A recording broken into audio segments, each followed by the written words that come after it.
1,00,000 మంది శివభక్తులతో కలిసి మహారుద్రాక్ష పూజలో పాల్గొనండి. వెంటనే కాల్ చేసి మీ పేరును నమోదు చేసుకోండి. నమస్తే, welcome to Suman TV. Present మనతో పాటు ఉన్నారు సైకాలజిస్ట్ విశేష్ గారు. నమస్తే సార్. నమస్తే. ట్రైనీ ఐపీఎస్ ఉదయ్ కృష్ణారెడ్డి, అది ఆల్రెడీ మీరు ఫాలో అవుతున్నారు. మీ ఆర్టికల్ కూడా నేను చూసే రావడం జరిగింది సార్. అక్కడ మీరు ఐక్యూ ఈక్యూ అని చెప్పి చాలా రాశారు. ఒక్కసారి అంటే ఇది కేసు పైన చాలా మంది మాట్లాడుతున్నారు. మీ దగ్గర రావడానికి ముఖ్య కారణం ఏంటంటే ఈ కేసుని సైకాలజిస్ట్ గా మీరు ఎలా చూస్తున్నారు అనేది. సో ఈ కేసుని సైకాలజిస్ట్ గా నేను ఎమోషనల్ డిస్రెగ్యులేషన్ అనే పాయింట్ ఆఫ్ వ్యూ చూస్తానండి. ఎందుకంటే ఉదయ్ కృష్ణారెడ్డి అనే కుర్రాడు చాలా మందికి ఇన్స్పిరేషన్. ఎందుకు, మా జిల్లా వాడే, ప్రకాశం జిల్లా వాడు. సో బాల్యంలోనే పేరెంట్స్ ఇద్దరు చనిపోయారు. వాళ్ళ నానమ్మ కష్టపడి పెంచింది, కాయ కష్టం చేసి పెంచింది. వాళ్ళ నాన్నమ్మ కోసం అతను కానిస్టేబుల్ అయ్యాడు. యూజువల్గా అటువంటి బ్యాక్గ్రౌండ్ నుంచి వచ్చిన కుర్రాళ్ళు ఆ కానిస్టేబుల్ జాబ్ చదువుకుంటారు. నేను మా ఊర్లో చాలా మంది చూశాను. వాడి లక్ష్యం ఏంటంటే ఇంటర్మీడియట్ అయిపోగానే కానిస్టేబుల్ అయిపోతాడు, అంతే, ఫినిష్, వాడు లైఫ్ సెట్ అయినట్టు ఫీల్ అవుతాడు. కానీ ఇతను కానిస్టేబుల్గా సాటిస్ఫై కాలేదు. ఎక్కడో ఒక సిఐ తనను అవమానించాలనే ఉద్దేశంతో సో దాన్ని ఛాలెంజ్గా తీసుకొని ఆ కానిస్టేబుల్గా ఉండి సంపాదించుకున్న కొద్ది డబ్బుని పెట్టుకొని హైదరాబాద్ వచ్చి సివిల్స్ కోచింగ్ చేరాడు. అక్కడ first time fail, second time fail, third time fail, fourth time IRS వచ్చింది తనకి. అయినా కానీ సాటిస్ఫై కాలేదు. ఖచ్చితంగా నేను ఐపీఎస్ఏ కావాలని ఫిఫ్త్ టైం ఐపీఎస్ అయ్యాడు. అంటే ఎంత రెసిలియన్స్, ఎంత గ్రిట్ ఉంటే తప్ప ఒక కానిస్టేబుల్ ఐపీఎస్ కావడం అనేది మన సినిమాలో చూస్తాం, రైట్? కానీ ఇక్కడ జీవితంలో చూస్తాం. అప్పుడు అన్ని పత్రికల్లో కూడా అతని గురించిన స్టోరీలు మనం ఇన్స్పిరేషన్ స్టోరీలు చదివాం. అలాంటి కుర్రాడు ఇప్పుడు ఇంకో రకంగా వార్తలు రావడం అనేది నేను చూసిన షాక్ అయ్యాను. చదివినప్పుడు ఏంటి అతనా నాకు డౌట్ వచ్చింది. నాకు ఫస్ట్ అతనేనా, పేరు గుర్తుంది కొంచెం, అతనేనా కాదని డౌట్ వచ్చి మళ్ళీ బ్రౌజ్ చేసుకుంటే అతనే. ఏమవుతుందంటే మన ఎడ్యుకేషన్ సిస్టమ్ మొత్తం కూడా, నాట్ ఓన్లీ ఉదయ్ కృష్ణారెడ్డి గురించి కాదు నేను మాట్లాడుతుంది, I'm talking about the total education system. మన సిస్టమ్ మొత్తం కూడా it is giving much importance to IQ, marks, ranks. IQ, marks, ranks ఇవి వస్తే చాలు మనం లైఫ్ సెటిల్ అవుతుందంటూ చూస్తారు. కానీ చాలామంది పేరెంట్స్కి, స్టూడెంట్స్కి తెలియని విషయం ఏంటంటే ఒక వ్యక్తి సక్సెస్లో ఐక్యూ అనేది 20% రోల్ మాత్రమే పోషిస్తుంది, ఈక్యూ అనేది 80% రోల్ పోషిస్తుంది. EQ plays major role in a person success. ఎందుకు అని అంటే ఐక్యూ అనేది నీకు మార్కులు తీసుకొస్తుంది, ర్యాంకు తీసుకొస్తుంది, నీకు ఉద్యోగం తెచ్చిపెడుతుంది అన్డౌటెడ్లీ. నీకు it will give an entry to A job, okay? అక్కడ ఎదగటం అనేది నీ ఈక్యూ మీద డిపెండ్ అయి ఉంటుంది. ఎందుకంటే ఒక జాబ్లో చేరిన తర్వాత అక్కడ టీంతో పనిచేయాల్సి వస్తుంది, సబార్డినేట్స్తో పనిచేయాల్సి వస్తుంది, సుపీరియర్స్తో పనిచేయాల్సి వస్తుంది. ఇక్కడంతా కూడా ఎమోషన్స్ రెగ్యులేషన్ అవసరం. Emotional regulation is part of EQ, emotional question. అది లేనప్పుడు ఏమవుతుందంటే ఇదిగో ఈ ఉదయ్ కృష్ణారెడ్డి లానే అవుతుంది. ఇంతకుముందు నాకు ఒక గుర్తుంది, పంజాబ్లో ఒక డీజీపీ గిల్, అతని పేరు కేపీఎస్ గిల్ ఏదో గిల్, నాకు తెలియదు, గుర్తులేదు, గిల్, ఆయన డీజీపీ. ఒక పార్టీలో ఒక మహిళని ఇన్అప్రోప్రియేట్గా టచ్ చేశాడని చెప్పేసి పెద్ద ఇష్యూ అయింది. అంటే ఎమోషనల్ రెగ్యులేషన్ లేకపోవడం అనేది దీనికి ప్రధానమైన కారణం. సో అలాగే మొన్ననే ఒరిస్సా డీజీపీ సూసైడ్ చేసుకున్నాడు, తుపాకీతో కాల్చుకొని.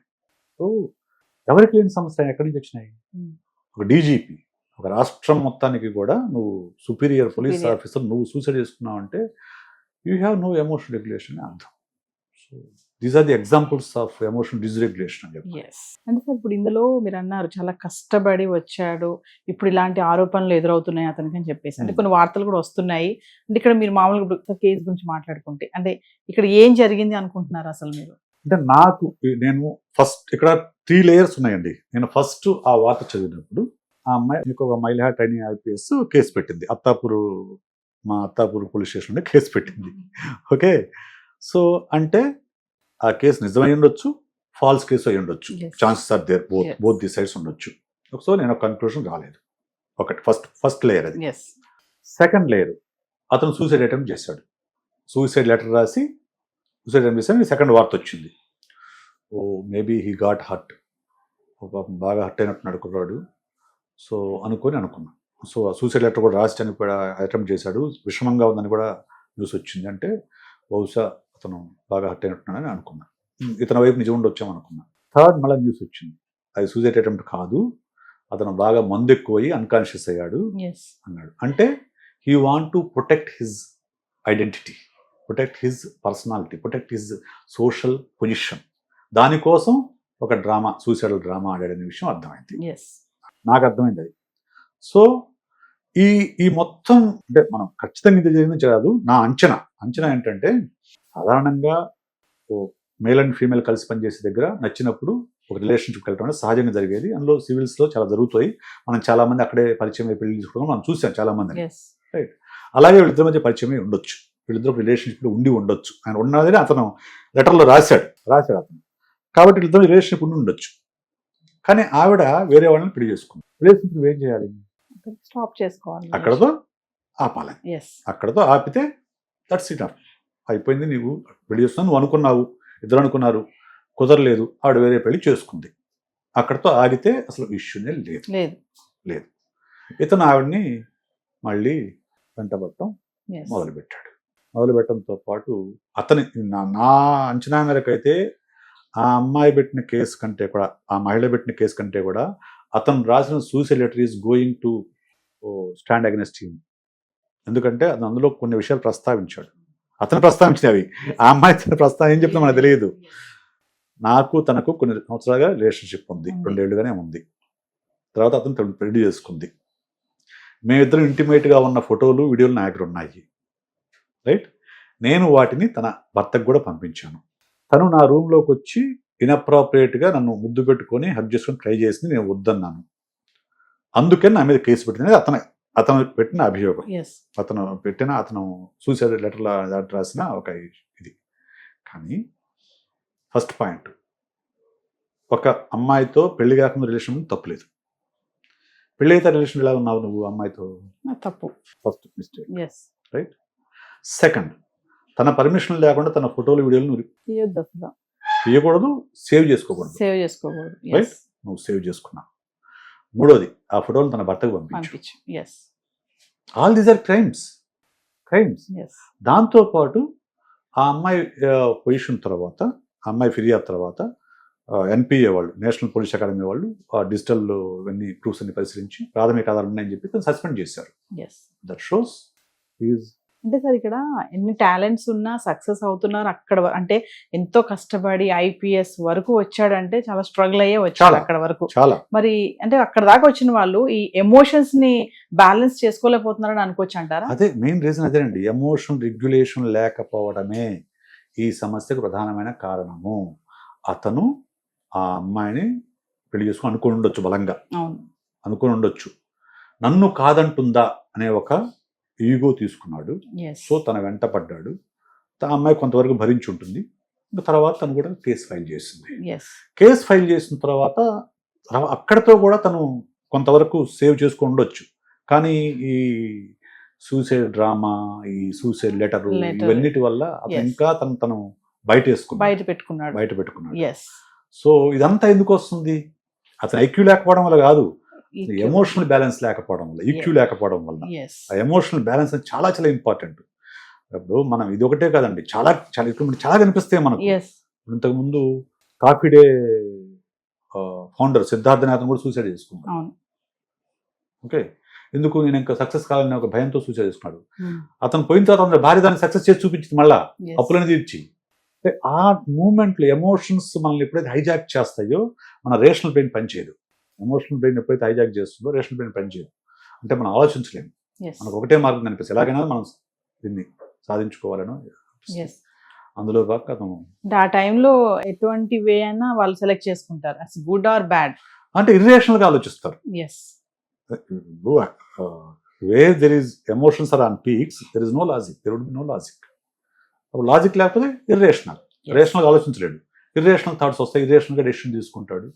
సో లేకుంటే ఒక ఐపీఎస్ ట్రైనీ ఇలాంటి దానిలో పడతాడని మనం ఊహించగలమా చెప్పండి? ఇలాంటి దానిలో పడి సస్పెండ్ అవుతాడు మనం ఊహించగలమా? సో రేపు ఆ సస్పెండ్ డిలీట్ కూడా డిస్ప్లేస్ కూడా కావచ్చు. So sad. అంటే ఫైనల్లీ సార్, అంటే ఎమోషనల్గా స్ట్రాంగ్గా ఉండాలి అంటే సజెషన్స్ ఏమైనా, టిప్స్? ఫస్ట్ పాయింట్ ఎమోషనల్గా స్ట్రాంగ్గా ఉండటం అనేది మనం చిన్నప్పటి నుంచి కూడా పిల్లలకు నేర్పించాలండి. ఎమోషనల్ ఇంటెలిజెన్స్ అనే దాన్ని మన స్కూల్ కరికులంలో ఒక భాగంగా మార్పించాలి. ఎస్పెషల్లీ ఈ జనరేషన్కి, జెన్జీ జనాల్ఫాలకి. ఎందుకంటే మనకు ఇంటరాక్షన్ లేదు, హ్యూమన్ ఇంటరాక్షన్ తగ్గిపోయింది. హ్యూమన్ ఇంటరాక్షన్ కనుక ఉంటే మనకు ఎమోషనల్ ఇంటరాక్షన్ ఉంటుంది. ఆ ఎమోషనల్ ఇంటరాక్షన్ నుంచి మనం ఎమోషనల్ ఇంటెలిజెన్స్ నేర్చుకుంటాం. ఓకే, హ్యూమన్ ఇంటరాక్షన్ నుంచి. ఇప్పుడు అది లేదు కాబట్టి స్పెసిఫిక్గా నేర్పించాలి. ఈ జెన్జీకి, జనాల్ఫాకి ఎమోషనల్ ఇంటెలిజెన్స్ నేర్పించాలి, పాఠంలో ఖచ్చితంగా భాగంగా చేయాలి. సో అలాగే ఎనీ ఎంప్లాయీకి ఈ ఎమోషనల్ ఇంటెలిజెన్స్ ఖచ్చితంగా వాళ్ళ కరికులంలో భాగం చేయాలి, ఎస్పెషల్లీ సివిల్ సర్వెంట్స్కి. ఎందుకంటే they are going to deal with people.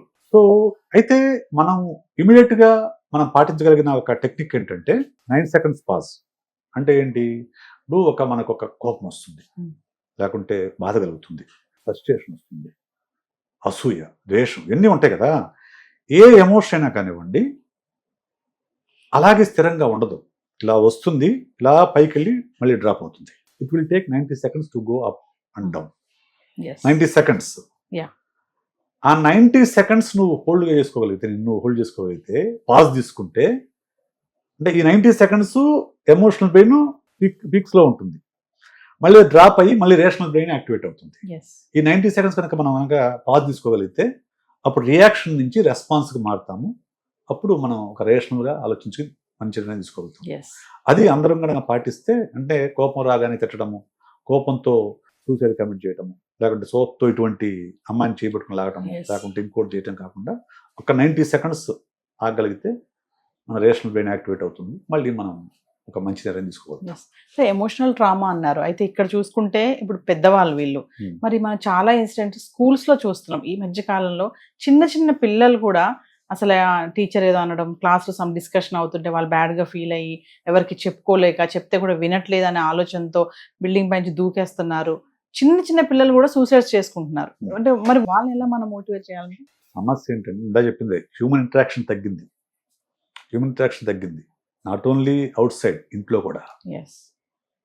కూడా ఇప్పుడు పేరెంట్స్ ఎవరు ఫోన్లో వాళ్ళు ఉంటున్నారు, ఎవరు పనిలో వాళ్ళు ఉంటున్నారు, ఎవరు ఫోన్లో వాళ్ళు ఉంటున్నారు. హ్యూమన్ ఇంటరాక్షన్ ఎక్కడ చెప్పండి? లేకపోయినప్పుడు ఏమవుతుంది? పిల్లలకి చాలా అవసరమైంది ఎమోషనల్ సపోర్ట్. మనం పేరెంట్స్ ఈ జనరేషన్ పేరెంట్స్ ఏమనుకుంటున్నారంటే, మనం పిల్లలకు కావాల్సిన ఇచ్చేస్తున్నాము, ఇంకేం కావాలి, ఏం చేయాలనుకుంటారు. అన్నిటికంటే ఇవ్వాల్సింది టైం. రోజు కనీసం 20 minutes టైం ఇవ్వాలి. వాళ్ళ అవసరానికి మీరు ఎమోషనల్ సపోర్ట్ ఇవ్వాలి. సపోజ్ పిల్లోడు ఎగ్జామ్లో ఫెయిల్ అయ్యి వస్తాడు. ఫెయిల్ అయ్యాగానే ఫెయిల్ అవుతా, ఇది కూడా ఫెయిల్ అయ్యావని అన్నాడు అనుకోండి, డిస్కనెక్షన్ అయిపోతుంది పిల్లలకి. లేదు ఎవరో ఏదో అన్నారని చెప్పేసి బుల్లింగ్ చేశారని వచ్చి ఏడుస్తాడు. దీనికి కూడా ఏడుస్తావు, మేము చిన్నప్పుడు ఎందుకు చూసామని అనుకోండి, డిస్కనెక్షన్ వచ్చేస్తుంది. ఎమోషనల్ డిస్కనెక్షన్ ఏర్పడుతుంది పేరెంట్స్తో. అప్పుడు వాళ్ళు ఏదో నిర్ణయం తీసుకుంటారు. అలా కాకుండా వాళ్ళకి ఫెయిల్ అయ్యావా, ఏం కాదు, ఇది ఒక ఎగ్జామే కదా, ఇంకా చాలా ఎగ్జామ్లు అయ్యాలి, నువ్వు ప్రిపేర్ బెటర్ అని చెప్పేసి చెప్పండి. బుల్లింగ్ చేశారా? అవునా, ఏంటి, ఏం చేశారు, ఎలా జరిగింది, నువ్వు ఎలా ఫీల్ అవుతున్నావు, అవునా నాన్న, అలా ఉందా, అలా బాధగా ఉందా, సర్లే కాసేపు అని వాళ్ళకి సపోర్ట్. వాళ్ళు చెప్పేది వినాలి ఫస్ట్. వాళ్ళు చెప్పేది వింటే మనకు కనెక్షన్ ఏర్పడుతుంది. ఇది మిస్ అవుతుంది ఇప్పుడు ఈ జనరేషన్లో. పేరెంట్స్కి పిల్లలకి మధ్య మిస్ అవుతుంది, అలాగే టీచర్స్కి పిల్లలకి మధ్య కూడా మిస్ అవుతుంది. ఎందుకంటే ఇప్పుడు కార్పొరేట్ స్కూల్స్ పిల్లలతో బాండింగ్ చాలా తక్కువ ఉంటుంది. వాళ్ళు ఎంతసేపటికి డ్యూటీ చేసుకోవాలి, సిలబస్ కంప్లీట్ చేసుకోవాలి, తక్కువ. దాంట్లో కనెక్షన్ లేదు. కనెక్షన్ ఉన్నప్పుడు మనం ఒక మాట అన్నా, 2 మాటన్నా పట్టించుకోమండి. ఓకే, కనెక్షన్ లేనప్పుడు చిన్న మాట కూడా చాలా పెద్ద తిట్టులాగా కనిపిస్తుంది.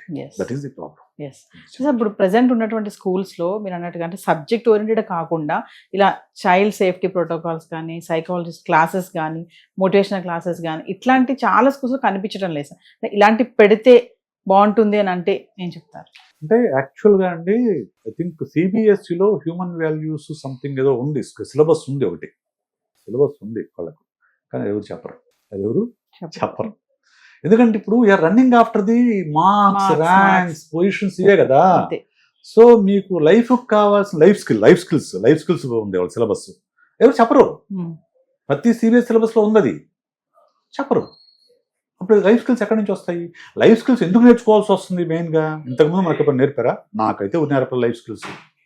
ఎవరు నేర్పరు? మీకు ఎవరు నేర్పారా? నేర్పలేదు. మరి ఇప్పుడు ఎందుకు నేర్చుకోవాల్సి వస్తుంది అని అంటే హ్యూమన్ ఇంటరాక్షన్ తగ్గడం వల్ల తగ్గిపోయింది. ఎస్. తగ్గపడం వల్ల ప్రత్యేకంగా నేర్చుకోవాల్సి వస్తుంది లైఫ్ స్కిల్స్. ఏది అడ్జస్ట్మెంట్ ఒక లైఫ్ స్కిల్, ఇంటరాక్షన్ ఒక లైఫ్ స్కిల్, స్ట్రెస్ మేనేజ్మెంట్ ఒక life skill, facing the failure ఒక లైఫ్ స్కిల్, ఇవన్నీ కూడా లైఫ్ స్కిల్స్గా మారిపోయినాయి, నేర్చుకోవాల్సి వస్తుంది.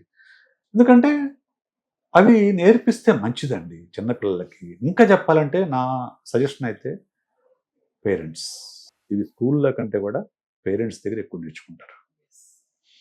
పేరెంట్స్ అనేవాళ్ళు ఒక మంచి ఎన్విరాన్మెంట్ క్రియేట్ చేసి, ఇంట్లో ఒక సపోర్ట్ ఎన్విరాన్మెంట్ క్రియేట్ చేసి, రోజుకు ఒక 20 minutes టైం మీ పిల్లలతో స్పెండ్ చేస్తే చాలు.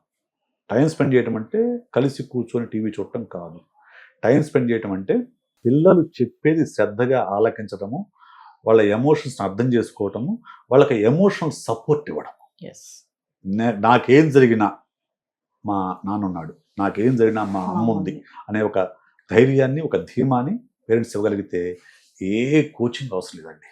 Yes. Everything will be set right. Thank you sir.